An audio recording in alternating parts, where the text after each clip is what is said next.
আসসালামু আলাইকুম প্রিয় দর্শকবৃন্দ। আমাদের ছাদের উপর সোলার কানেকশনের কাজ চলছিল বলে চারপাশে ধুলোবালি জমে খুব নোংরা হয়ে গিয়েছিল। হেঁটে চলাফেরা করাও কষ্টকর হয়ে উঠেছিল। তাই আজ সকালে ঘুম থেকে উঠে নিজের হাতে ছাদটা পরিষ্কার করে নিলাম। পরিষ্কার পরিচ্ছন্ন পরিবেশ মানেই সুস্থ জীবন।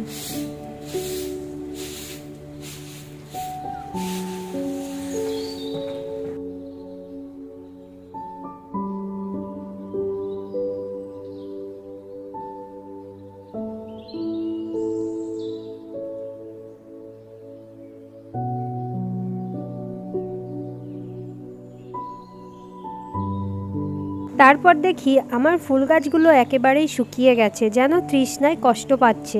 তাই ভালোবাসা দিয়ে পানি দিলাম। গাছগুলোও যেন প্রাণ ফিরে পেল।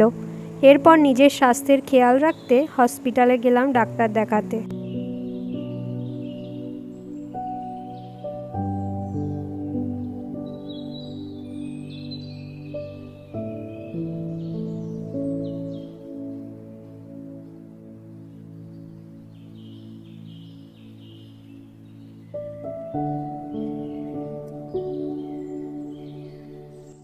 হসপিটালের সব কাজ শেষ হওয়ার পর পথে 10 টাকার একটা কমলা আইসক্রিম কিনে খেতে খেতে বাড়ি ফিরলাম।